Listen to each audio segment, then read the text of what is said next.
20 question रहेगा, उसे हम 3 से 4 मिनट में हम उसे सॉल्व करें। ये रहा हमारा पहला 5 क्वेश्चन। अब चलते हैं 1 नंबर क्वेश्चन पर चलते हैं। 1 नंबर क्वेश्चन में ध्यान से देखिए, उसमें कह रहा है यदि किसी वस्तु को गर्म किया जाए तो उसके अणुओं की ऑप्शन ए में है कि चाल बढ़ जाएगी, कि ऊर्जा कम हो जाएगी, कि भार बढ़ जाएगा, का भार कम हो जाएगा। तो याद रखिए, जब भी किसी वस्तु को गर्म किया जाता है, जब भी किसी पदार्थ को गर्म किया जाता है तो उसके कणों के बीच जो होती है गतिज ऊर्जा बढ़ जाती है, यानी चाल उसका बढ़ जाती है। एक ए नंबर ऑप्शन हमारा सही हो गया। अब देखते हैं 2 नंबर क्वेश्चन पर। 2 नंबर क्वेश्चन में क्या कर रहा है, किसी वस्तु की ऊष्मीय ऊर्जा की पहचान, किसी वस्तु की ऊष्मीय ऊर्जा की पहचान होती है वस्तुओं के अणुओं की गतिज ऊर्जा से। 2 नंबर में याद रखिएगा, गतिज ऊर्जा से, गतिज ऊर्जा से उसमें उसकी ऊर्जा की पहचान होती है। अब तीसरे नंबर क्वेश्चन पे चलते हैं। ऊष्मा का ऐसे मात्रक क्या होता है? ऊष्मा का ऐसे मात्रक जूल होता है। ऊष्मा का ऐसे मात्रक जूल होता है। अब चलते हैं 4 नंबर क्वेश्चन पर। 4 नंबर में कहा है किसी वस्तु की ऊष्मीय ऊर्जा उस वस्तु के अणुओं की गतिज ऊर्जा होती है। एक ही क्वेश्चन से, एक ही टॉपिक से मतलब 3-4 क्वेश्चन आ गया। 4 नंबर में उसका हो जाएगा गतिज ऊर्जा, गतिज ऊर्जा होती है।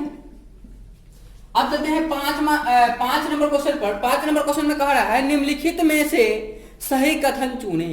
निम्नलिखित में से सही कथन चुने।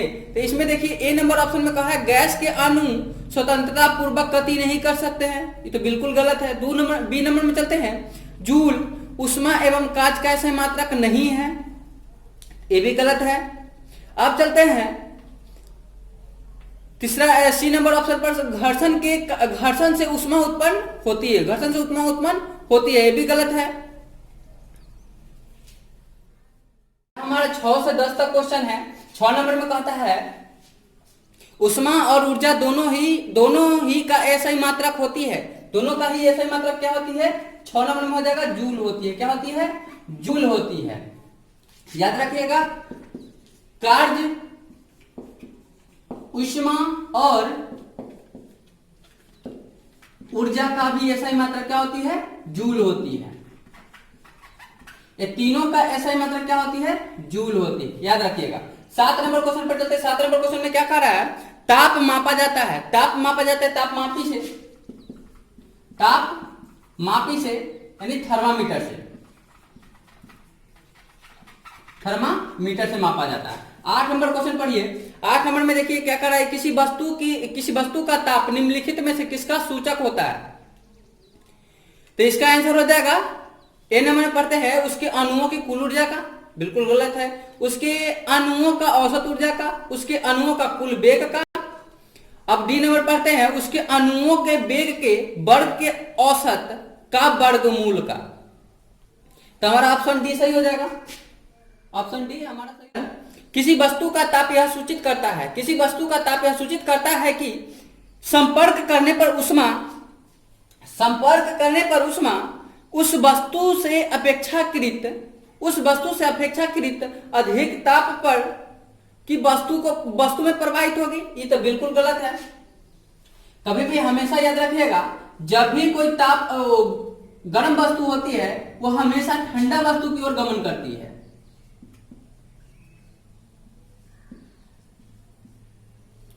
हमेशा याद रखिएगा, कोई भी गर्म वस्तु हमेशा ठंडी वस्तु की ओर गमन करता है। यहां पर 9 में हमारा ऑप्शन बी हो जाएगा। ऑप्शन बी में क्या कर रहा है? उस वस्तु से अपेक्षाकृत कम ताप पर की वस्तु में प्रवाहित होगी। बात सही है। अब चलिए 10 नंबर क्वेश्चन देखिए। 10 नंबर में कह रहा है ऊष्मा एक भौतिक राशि है जो सन्निकट है ऊर्जा के, जो सन्निकट है ऊर्जा के। ऊर्जा के अभी बताया है, ऊर्जा, कार्य, ऊष्मा का ऐसा मात्रक क्या होता है? जूल होता है। ऐसा मात्रक जूल होता है। अब चलते हैं 11 नंबर क्वेश्चन पर। ये रहा हमारा 11 नंबर क्वेश्चन। 11 नंबर क्वेश्चन में क्या कर रहा है? सेल्सियस स्केल का थर्मामीटर बटा होता है। सेल्सियस स्केल हम बताएं सेल्सियस स्केल जो है उसे 100 बराबर भागों में बांटा जाता है। 100 बराबर भागों में बांटा गया है, और जिसका प्रत्येक भाग को 1 डिग्री सेल्सियस कहते हैं, 1 डिग्री सेल्सियस कहते हैं। अब चलिए 12 नंबर क्वेश्चन में क्या कह रहा है, देखिए फ़ारेनहाइट स्केल में जल का हिमांक और क्वथनांक होता है। फ़ारेनहाइट में बताया है जल का हिमांक होता है 32 डिग्री पर, और उसका जो है क्वथनांक 212 डिग्री हो जाएगा, 212 डिग्री फ़ारेनहाइट हो जाएगा। इसमें ऑप्शन है बी, ऑप्शन सी हो जाएगा। अब चलते हैं 13 नंबर क्वेश्चन पर। 13 नंबर क्वेश्चन में कह रहा है सेल्सियस स्केल में जल का हिमांक तथा क्वथनांक होते हैं। जल का हिमांक तथा क्वथनांक होते हैं, जल का। अब चलिए 13 नंबर बहुत मजेदार क्वेश्चन है। सेल्सियस में भी आ गया, सेल्सियस में 0 डिग्री होता है, 0 डिग्री सेल्सियस, और क्वथनांक इसका हो जाएगा 100 डिग्री सेल्सियस। के बाद है 15 नंबर, 16 नंबर, 17 नंबर और 18 नंबर, जो बहुत महत्वपूर्ण है सभी परीक्षाओं के लिए, जो बार बार पूछे जाते हैं। चलिए 14 नंबर क्वेश्चन पर चलते हैं। 14 नंबर क्वेश्चन में दिया हुआ है फ़ारेनहाइट में किसी वस्तु का ताप है 212 डिग्री फ़ारेनहाइट, तो इसका सेल्सियस में मान कितना होगा, डिग्री सेल्सियस बराबर वाट। यहाँ फ़ारेनहाइट और सेल्सियस है, तो ये दोनों संबंध दर्शाता है, दोनों को बराबर कर लेते हैं। सी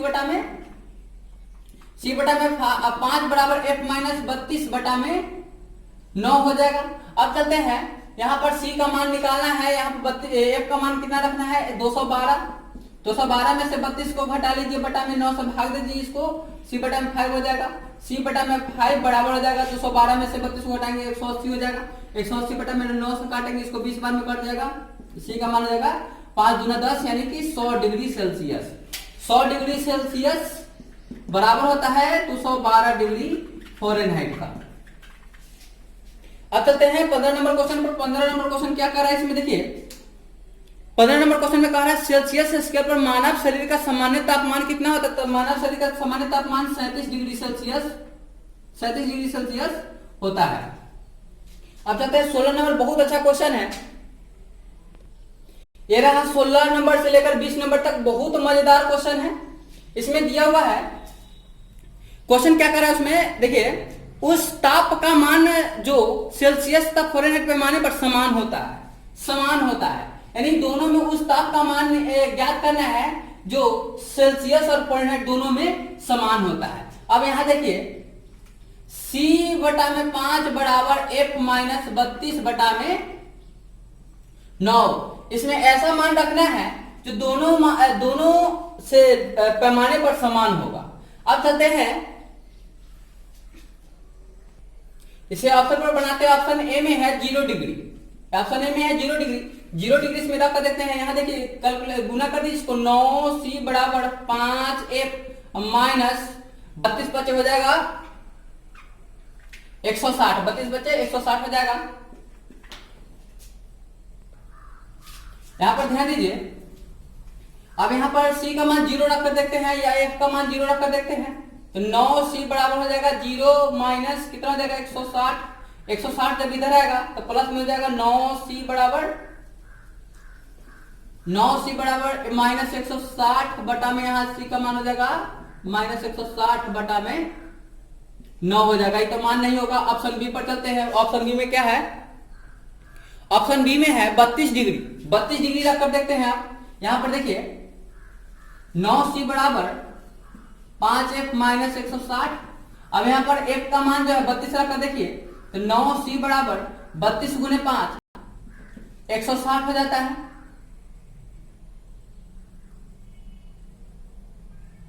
माइनस 160 में से 0 बच जाएगा, यहां पर C का मान जो है, C का मान 0 बटा 9 बराबर 0 हो जाएगा।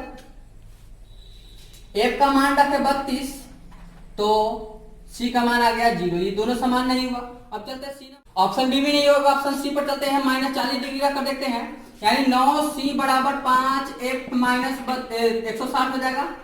अब यहां पर देखिए माइनस 40 रख कर देखेंगे, 5 गुने माइनस 40 करेंगे माइनस 160, यहां हो जाएगा माइनस 200 अब माइनस 160 जब जोड़ेंगे इसको तो माइनस 360 हो जाएगा, यानी 9c बराबर हो जाएगा माइनस 360, यानी 9 से काटेंगे तब 40 बार में कट जाएगा। यानी यहाँ पर देखिए f का मान जब रखे -40 तो c का भी मान आया -40।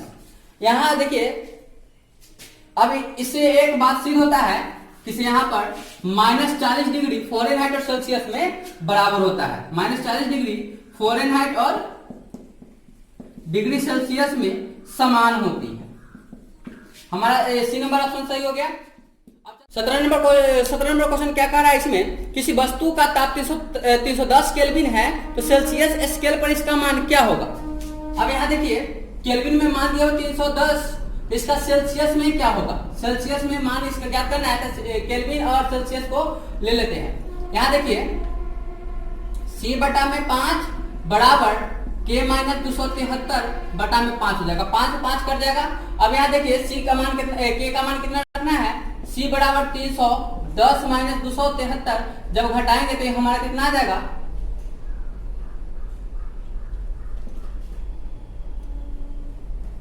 यहाँ हमारा 37 डिग्री सेल्सियस आ जाएगा। यह हमारा ऑप्शन सही हो जाएगा, option number D. Option number D हमारा सही हो जाएगा। 18 नंबर क्वेश्चन पर 18 नंबर क्वेश्चन में क्या कर रहा है, दो तापों का अंतर डिग्री सेल्सियस में 25 डिग्री सेल्सियस है तो इन तापों का अंतर फ़ारेनहाइट स्केल पर कितना होगा। यानी देखिए यहां पर सेल्सियस में मान दे दिया है 25 डिग्री सेल्सियस, 25 डिग्री सेल्सियस है। यहां सेल्सियस और फ़ारेनहाइट में ज्ञात करना है तो 9c बराबर हो जाएगा 5f माइनस 160 हो जाएगा। इसमें c का मान 25 रखना है, 9 गुने 25 बराबर 5f माइनस 160। अब देखिए 25 नमा हो जाता है, 25 नमा 225 बराबर इधर जो है माइनस में इधर लाकर प्लस में कर देते हैं 160 बराबर 5f। अब दोनों को जोड़ देते हैं 5 6 2 8 और 2 1 3 हो जाएगा बराबर 5f। इसको जब काटेंगे तो 7 5 35 और 7 5 35 यानी f का मान जो हो गया 77 डिग्री सेल्सियस हो जाएगा। Option number B, option number B हो जाएगा इसका आंसर। चलते हैं 19 नंबर और 20 नंबर पर। 19 नंबर और 20 नंबर बहुत मजेदार क्वेश्चन है। देखिए यहाँ पर किसी व्यक्ति का शरीर का तापमान बढ़कर 105 डिग्री हो जाता है, 105 डिग्री फ़ारेनहाइट हो जाता है तो इसका सेल्सियस में मान कितना होगा। सेल्सियस में का मान सेल्सियस में पूछ रहा है, सेल्सियस डिग्री सेल्सियस बराबर वाट। तो यहाँ पर ध्यान दीजिए 105 डिग्री है तो इस उच्च तापमान पर डिग्री सेल्सियस में इसका मान कितना होगा। तो डिग्री सेल्सियस में इसका मान हो जाएगा f माइनस 32 बटा में 9 हो जाएगा, c बटा में 5 बराबर 105 में से 32 को घटा लेंगे, उसको 9 से हम भाग कर देंगे, यानी हमारा हो जाएगा जब c से हम इसको गुना करेंगे तो यहाँ पर 73 बच गया, 73 गुने 5 बटा में 9 ये हमारा c का मान हो जाएगा। जब इसको हम गुना करेंगे तो ये हमारा 365 आ जाएगा, 365 को 9 से जब हम भाग देंगे तो ये हमारा 40.5 इसका आंसर आ जाएगा। यानी डिग्री सेल्सियस में उसका तापमान शरीर का 40.5 डिग्री सेल्सियस होगा। यही हमारा आंसर हो गया। अब चलते हैं 20 नंबर क्वेश्चन पर। 20 नंबर क्वेश्चन में क्या कह रहा है, देखिए 20 नंबर का निम्नलिखित में कौन सा कथन सही है। कार्य और उष्मा में कोई संबंध नहीं है, ये तो बिल्कुल गलत है। अब चलते हैं बी नंबर क्वेश्चन पर। कार्य और उष्मा का आपस में संबंध है, कार्य और उष्मा का आपस में संबंध है, कार्य और उष्मा का ऐसा मात्रा क्या होता है तो जूल होता है, जूल होता है। हमारा 20 का 20 क्वेश्चन कंप्लीट हो चुका है। आप लोग को बहुत बहुत धन्यवाद जो हमारे वीडियो को अंत तक बने रहे। अब हम फिर मिलेंगे अगले क्लास जब हम गति और गति के प्रकार उससे संबंधित न्यूमेरिकल को लाएंगे। धन्यवाद।